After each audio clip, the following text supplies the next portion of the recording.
listening to The Jake Green Show, brought to you by Great Lakes Lifting Solutions. So many people for so long have asked me, when are you going to do a podcast? And I thought, well, not until the time is right, not until I have the right equipment, not until I have the right space, not until I have the right guest. Well, a Com 142 class here at Parkland, one of our projects is a podcast. And of course, we have the equipment around, we have the resources. I have Ryan Ziegler helping me today as well, so we can film this and bring it to you on social medias. So it's not just a class project, it's actually the start of maybe more for a Jake Green Show podcast. I thought, who better to have on for a first-time guest for the first show ever, the WPCD director, Deane Geiken, who I've annoyed quite a bit over my time here at Parkland so far, and I want to get to know Deane a little more than just the kind of the guy that runs the show here. And there's a lot more to Deane, as you're about to find out. So, without anything else, Deane Geiken joins me in the studio. Deane, thank you for taking some time and dealing with everything going on here this morning to sit down. You are very welcome. And talk about Deane Geiken, really, right? Wow, I'm going to talk about myself. Stop me if I go too far. Hey, we'll see what the time does. So, like I mentioned, Adam Porter, our Com 142 instructor, he gave us a podcast project and said, okay, here's your parameters, blah, blah, blah, blah, blah, go and do it. And I thought, I could turn this into something more for my own adventure, right? Mm-hmm. And also, too, who better than Deane Geiken? One, you're local, so I can pull you in and we can record this.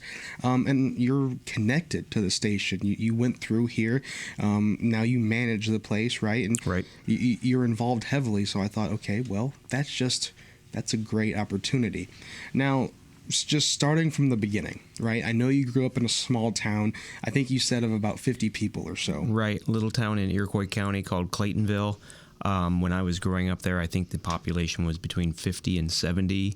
And we like to joke that it had more dogs than it had people. and you graduated from Cissna Park High School, is that right? Yes. Red Devils. So, man, you grew up in such a time, I don't know exactly the years, but completely different than now, right? And I'm just curious, what did that look like? Because you grew up in a time where, like, seat belts were a thing of, like, maybe, right? You know, the music was louder. You grew up kind of in a rural sense, right? You had an interesting upbringing in a time that was way different than now. What was that like early Deane? Well, I don't want to make it sound like, I'm ancient or anything like that. I mean, I'm a Generation X person. And growing up in that time period, it is distinctly different than what growing up today is. And I like to always say, I don't see scars on people anymore. When I grew up, earning a scar was something to be proud of. Right. We had BB gun fights. We had sword fights. We had bow and arrow fights. We would ride around on ATVs that were probably deemed unsafe at this point. We were climbing on grain cribs, climbing inside of grain cribs, which is stupid. Very. Yeah. Very stupid. Camping, in the woods that are just outside of the house or something like that. It was fun. Again, like you said, every car seemed like it was a muscle car. Seat belts were optional. Baby seats were kind of optional. I rode a horse to school a couple of times. I would love to see that. There was also times where you could hitch a ride on the train that went between, if you knew some of the railroad crew, you could hitch a ride on the train from Cissna Park to Claytonville because they stopped at the train elevators. I did that once. And I was I think 14 years old? No, I was 12 years old. So it was kind of a fun time. It was a really fun time. The music was great. Growing up in the 80s, the late 70s and early 80s, the music was changing, and it was kind of like a really special soundtrack for that time period. I also think that things were more fun. Yeah. I really do. It was more adventurous. People were more adventurous in what they want to do. I think a lot of people are afraid to be hurt today. Me and my friends, we always joke we were trying to actively kill each other on a daily basis. Yeah, I mean, just going back to like films and music and culture, like the 80s time period was so special, I think. And I wish I grew up then just to see it, you know, just to be in that. But you know, you talk about the music. What was your favorite music from back then? What was Deane Geiken's soundtrack from the 80s? Oh, just about every John Hughes film that ever came out. That's when movies actually had soundtracks instead of music scores. You know, a soundtrack is much different than a music score. But I grew up on a lot of my brothers and sisters' likes. My very first, you know, favorite albums were from the Monkees. You know, they were before my time, but I remember watching the Monkees on TV when I was a very small kid and enjoying their music. And then I listened to their LPs, the Herman's Hermits and stuff like that. But then I kind of fell into my own likes and dislikes. And I was never a fan of country, even though that was what was played mostly in and around the area that I grew up. I was always kind of, now thinking back on it, enjoyed music that was slightly different. I wouldn't call it alternative because I also liked, you know, the top 40 and things like that. But I think that I was more of a fan of like what was becoming the synth rock at that point, which is kind of similar to alternative rock. Moody Blues, Pink Floyd, the Alan Parsons Project, things like that. So, but I also enjoyed all the other big bands like Styx and Foreigner and Sammy Hagar and John Mellencamp. I was listening to Dangerous Toys last night, so I really enjoy 80s music, the hair band era. You know, I just that was kind of where I landed growing up, listening to my dad's soundtracks and whatnot. But you know, you grew up in that time, right? And music was a big part of your life. Well, now you start to transition into radio, right? You go to Parkland College and you go to the radio program here. My question, though, is, and we kind of talked about this, radio wasn't a complete passion for you, so why? Well, okay, so growing up, as I said, listening to music, I enjoyed listening to music. I bought a bunch of albums and stuff like that, and I enjoyed listening to the radio, which was the only way to really hear new music, was to listen to the stations that were on the air and what I could pick up in rural Illinois, East Central Illinois. I always thought that it would be neat to be a DJ. And, of course, that was also the time period when WKRP in Cincinnati was out, which, you know, really kind of glamorized the idea of being a DJ or working at a radio station, that it was fun all the time. I did not have that as a plan going into it. I came to Parkland College thinking that I was going to be getting into computer science and computer programming, because I did see that is where a career could be made, a very solid and stable career could be made. But I got here to Parkland College because I had some experience with Parkland College as a young kid. I won a writing contest in 6th grade. I wrote a small story about a World War II fighter plane group, and they selected my story to come, so I did a workshop for like 2 days here. And so that kind of said, yeah, Parkland College is cool, you know? So I enrolled at Parkland College, started doing the computer programming classes, and I think within the first semester, maybe the second semester, I realized I hated it. Absolutely hated it, but my work ethic that I was raised with was, you're going to finish it. Right. You started it, you finish it. Okay? So I did. But during that time, I took a class because I needed something different. I needed something outside of computers. I saw the radio programming class, the radio broadcasting class, and it was called COM 140 at that point. Took it and just fell in love with it. I was like, wow, I kind of remember thinking being a DJ was cool. And so I think I excelled at the class. I don't recall my grades, but I remember enjoying it a lot. And then the director at that point, Dan Hughes, who was also the instructor, said, we need someone to come in early in the morning and turn the radio station on and do the first 3 hours of a shift. Well, being a farm kid, I was used to getting up early. Said, I'll do it. So they gave me a key to the college and the radio station and paid me $3.15 an hour. And I came in every morning at about 5:30, 5:45, turned on the transmitter, got it all set up, and then had a morning show Monday through Friday from 6 to 9. The Jake Green Show is brought to you in part by Great Lakes Lifting Solutions. Great Lakes Lifting is the glass industry's toolbox. Looking for any model smart lift, wood power grip, or spider crane? Go to www.greatlakeslifting.com or call 815-931-4826. That's 815-931-4826. Offices in Illinois, Florida, and Texas. Great Lakes Lifting Solutions is a proud sponsor of The Jake Green Show. Do you think it was the hands-on aspect of working with the radio station that really made it glow for you? I think so. There's a lot of stress also to do. Not that there isn't stress now doing radio, right, but the stress was a little bit more physical. Because you had to find the stories from the AP wire and rip them off and kind of condense them and put them in order. You had to go find the albums and the records and the songs that you were going to play and get everything set.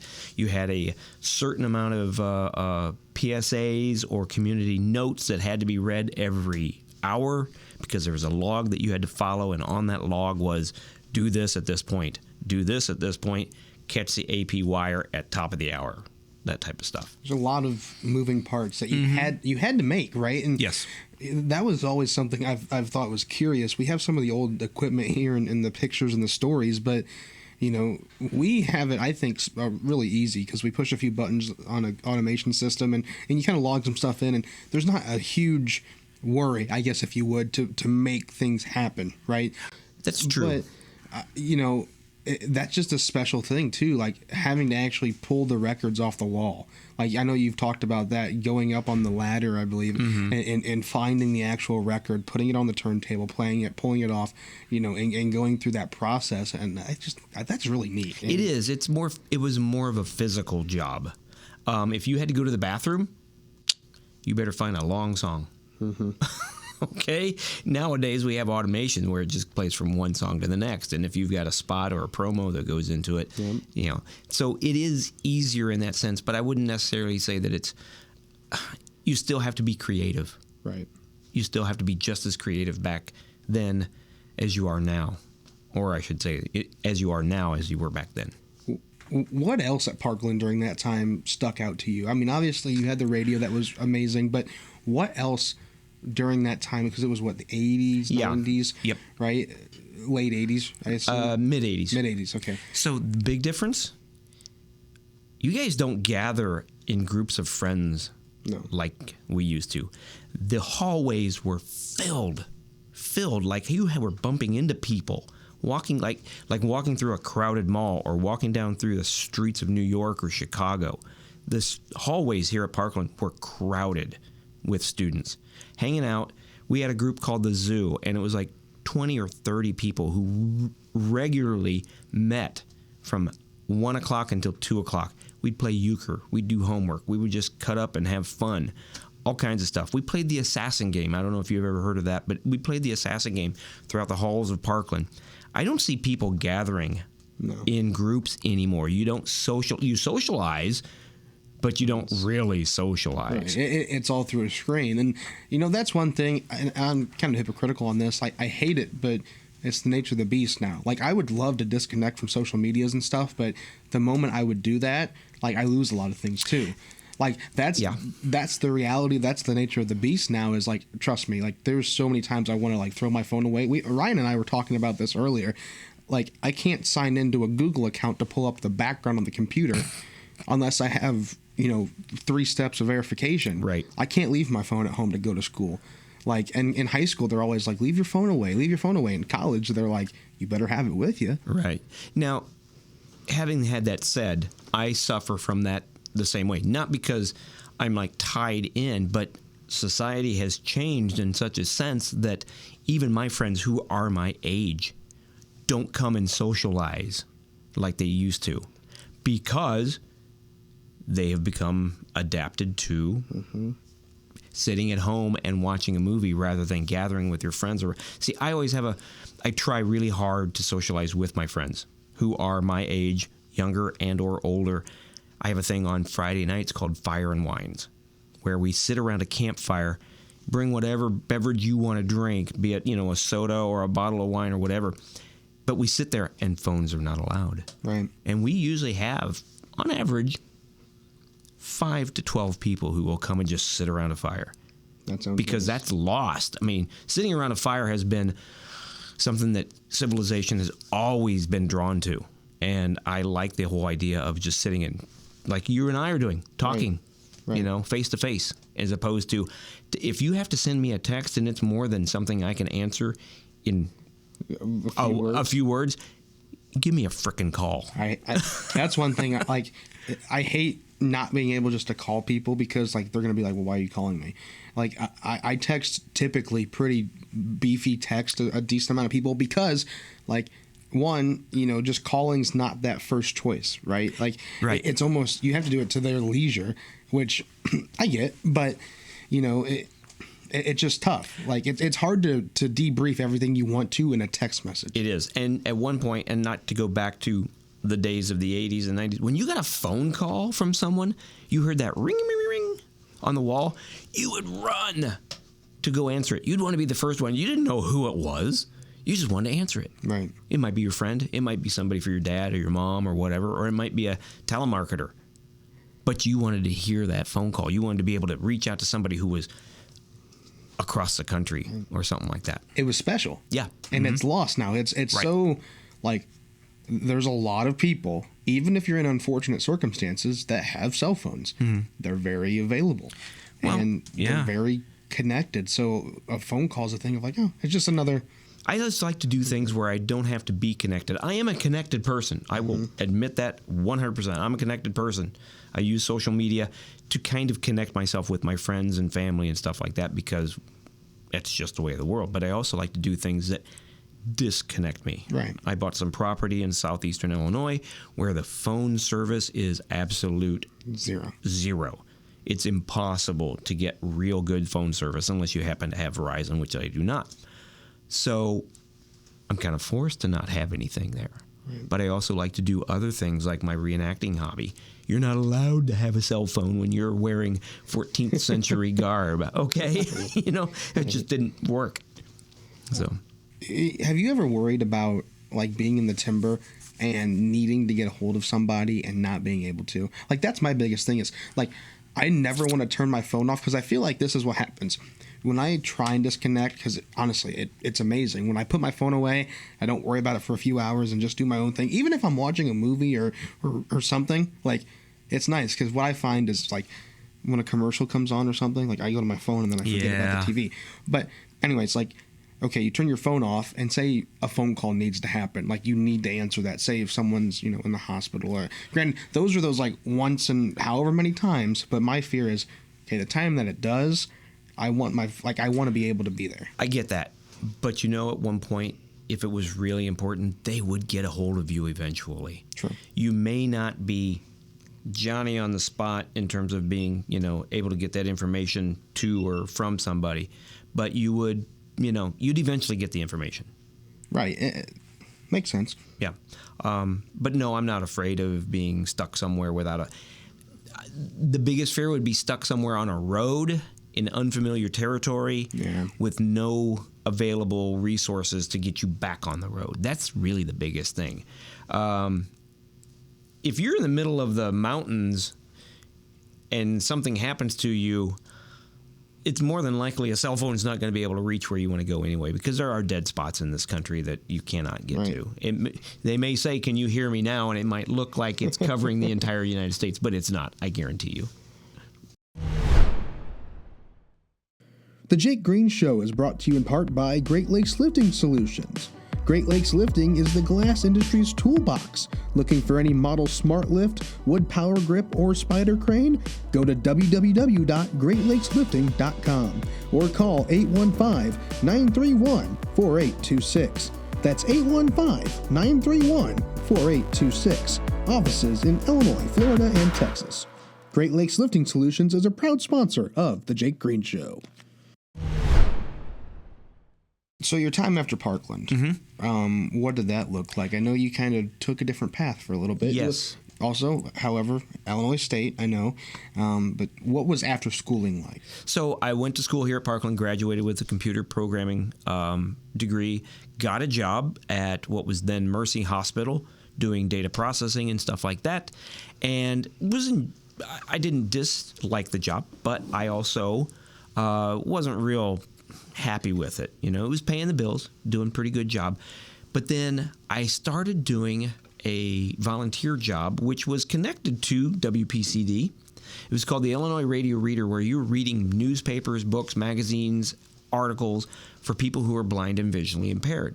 And so they had a special radio that they could receive all that programming. So I volunteered to do that, and I just know that things were always kind of, you know, Dan Hughes, who is still here at WPCD, was sending students to go beef up their reading ability by volunteering at this service. Well, I did that for a couple of years, and then the person who was the director said, I'm leaving. My husband got his doctorate degree. He's going to be a doctor, like an ER doctor. I'm going to go be a doctor's wife. And she said, you should apply for this job. So I did. I was taking, when I was working at Mercy Hospital, taking broadcasting at ISU full-time. So I worked full-time, went to school full-time, but I drove back and forth between here and Bloomington. So anybody who ever tells me, I just didn't have enough time, I don't get that. Yeah, and I don't tell me that. We all have 24 hours. It's what you do with those 24 hours that makes a difference. Exactly. And I'm on the bad side of that. Like I go, well, man, I really didn't have that much time, or I ran out of time, or I shoved everything to the last minute, and it's like, I had plenty of time. It's right. Just, I decided to watch a couple extra YouTube videos or sleep in. Like, right. And I've had times too where it's been really long days. I mean, last night, like, had kind of a longer day. Actually went and helped Ellie in Monticello, came back, had dinner, took like an hour or two nap. But then after that, it was like, okay, I need to finish up some stuff for tomorrow. And it turned into like a, 4:30, 5 o'clock this morning of, hey, it's just what you had to do. Yeah. But there's a lot of time in that wee hours of the morning where you can really get some stuff done. Well, I mean, yeah, and not to belabor or extend the story, but, I went to school. My schedule was from 8 to 1 without any breaks because I had to do it in 2 years because my wife and I were going to get married at some point because we got engaged and we were going to get married, and I didn't want to extend that out. So I'd wake up at 5 o'clock in the morning, get ready. I would leave between 6:30, 7 o'clock, drive to Bloomington, hit my first class at 8 o'clock, be done at 1 o'clock, come home by 2 o'clock, eat a quick lunch, if you want to call it that, was at work at 3, and then worked until 11 o'clock at night. Sheesh. And then just did it 5 days in a row because back then you had classes Monday, Tuesday, Wednesday, Thursday, Friday if you were doing full-time, mostly. And then I would do all my homework. I never did my homework over the weekends. I had a job at the hospital that allowed me to do my homework at work, which was great, so I didn't have to do. But I graduated in 2 years. Anyway, the job at the Radio Reader came up, and I applied for it, got it, and worked at the U of I / the Illinois Radio Reader / WILL for 20 years. Oh, cool. And then about 2013, a good friend of mine who I had known through Parkland College when I was a student. Connections, man. Yep. She was working here, and she said, hey, the radio station, the director is leaving, and that position is open. You should apply for it. I looked at the description of what it was, and I was like, I've been doing this for the last 20 years. Right. I could do this, except I didn't have a master's degree. They wanted a master's degree. But 20 years of work experience trumped weighed higher. Yes, it trumped the whole master's degree. So sometimes working experience is better than an educational experience. Honestly, like I've been pretty fortunate in a lot of things I've been able to do so far, and a lot of that is experience. I started young, doing the media stuff, so like we're in the same boat. I mean, we're in the same years of schools as some of my classmates, but they're just starting. But I've done this since I was in 6th grade, so the reality of it is when it comes to applying for different things, I have a full resume. I have a resume, thankfully, that honestly I could probably make 2 pages. They don't, right? So the experience, that's where it comes into play. Is like, granted, education's good, and you have to have the piece of paper in this industry. You have to have at least a bachelor's. Right. But that experience comes in very heavily too. Right. Never. Don't. How do I say it? If a door opens up, walk through it. Right. I mean, you can always back out of the door and close it if it's not the experience you want. That's what I did with WITY. I went over and I interviewed for the internship at Danville. I know they had the partnership here, and at the end of the day, it was just one of those things that it didn't make sense for me completely right now. Yeah. But we still have a connection. Chad and I over there said, okay, hey, when we get to a certain point in the future, like I'm still a phone call to say, hey, if we need help, that's there. Still maintain the relationship. Like if you back through that door, don't completely lock it, shut it. Don't burn that bridge. Don't burn it. Yep, exactly. So I got the job. I applied for the job. I got it, and I've been here ever since. And I love it. I mean, we had said before, talking off mic, that radio is not my passion. Right. I fully believe that I could work any job out there as long as it pays well enough to support my family and support what I like to do. So. And what I like to do is my passion, not necessarily my job is my passion. Right. Does that make sense? It does. So looking to the future, right? You're close to kind of the end of things, not, the end of you. be clear there. I truly, my goal is to be the oldest living man on earth. Really? Yeah. What is that age? What is that age? I don't know.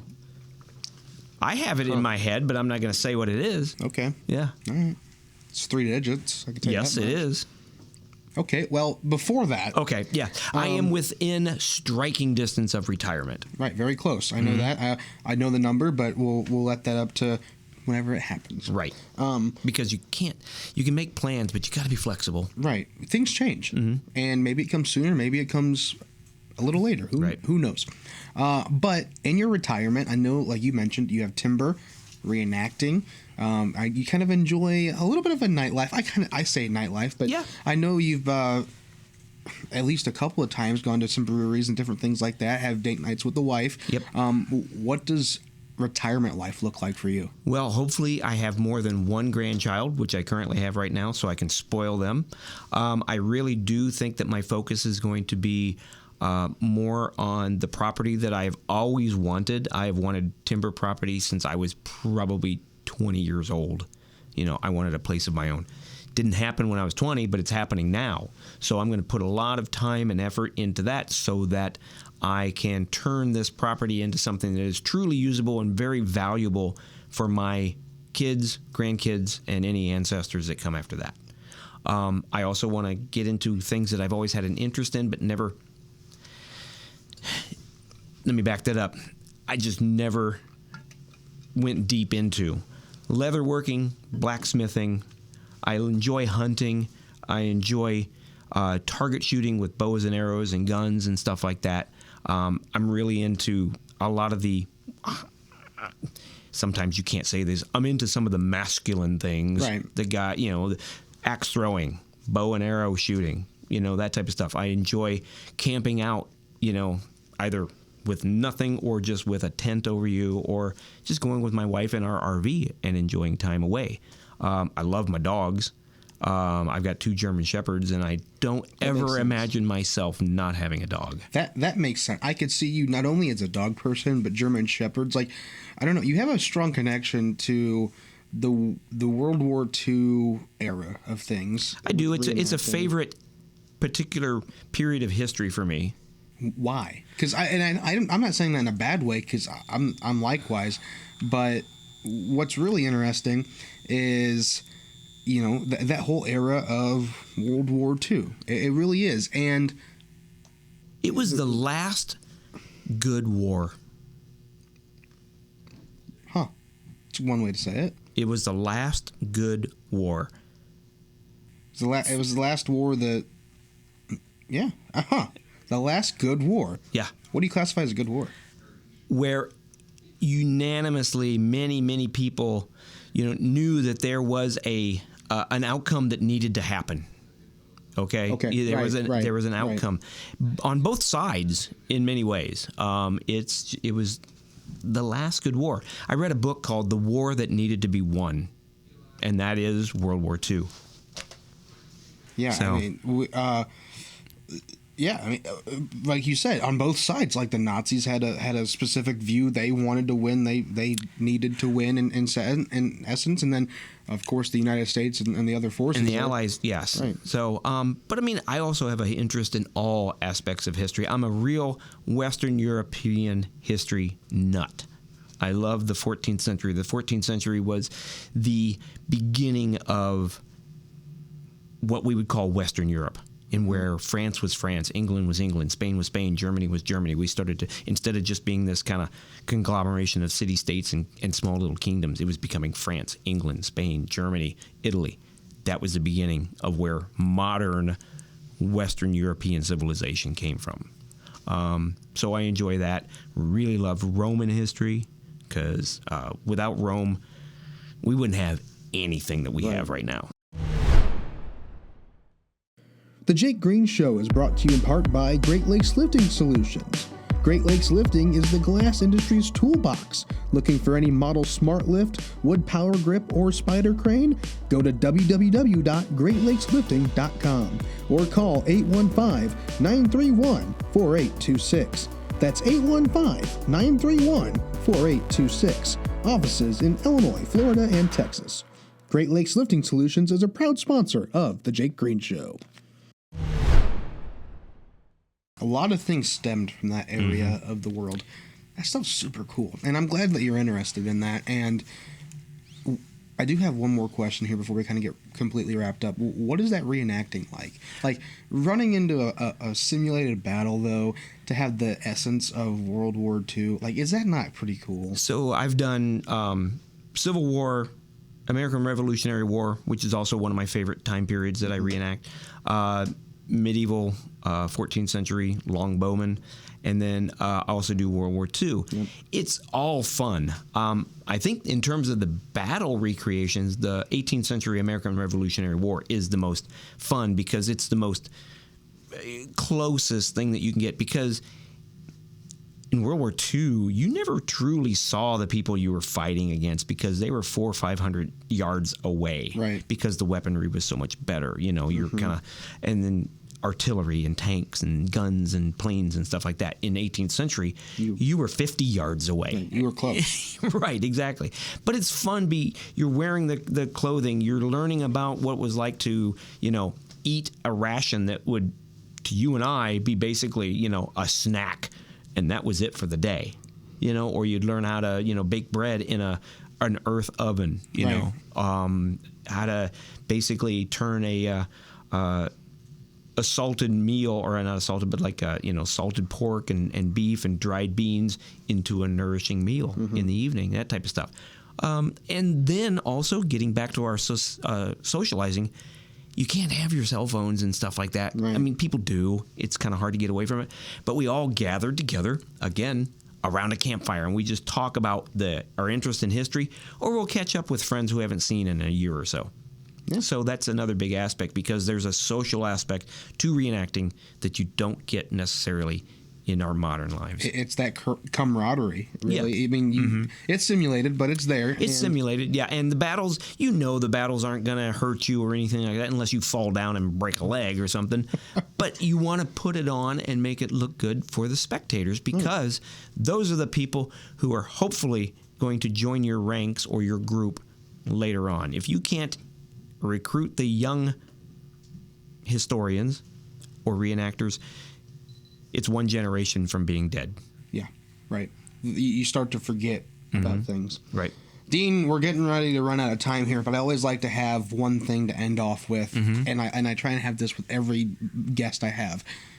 I want your advice to the listeners, whether that be directed to college students, whether that be directed to someone in their 60s, whatever it is, overall piece of advice, directed piece of advice, whatever you think someone can benefit by hearing today.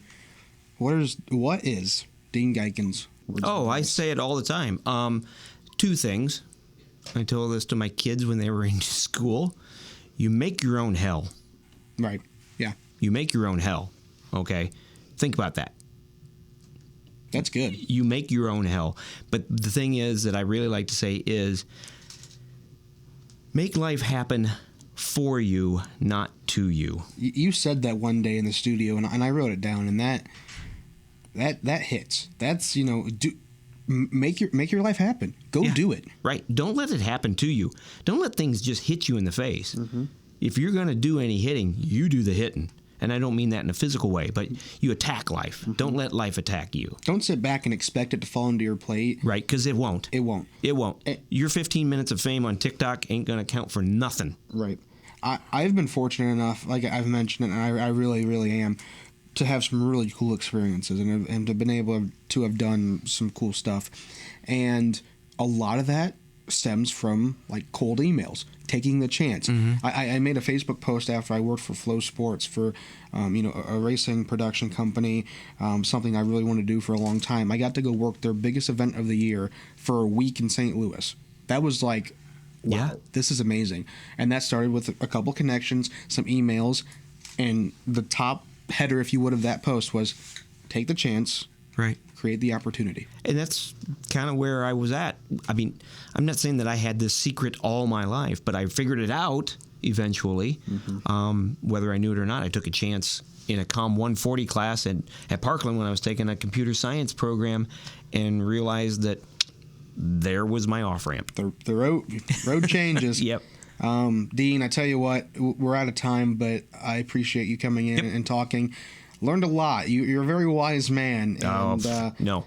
No, I think so, and I appreciate all the times that I come into your office during lunch hours quite a bit and go, hey Deane. You need to hit me about 11:30, not at noon. Well, sometimes it's close to noon. Anyway, Deane, thank you so much for coming in, and of course, everyone watching, thanks for watching and listening to the Jake Green Show.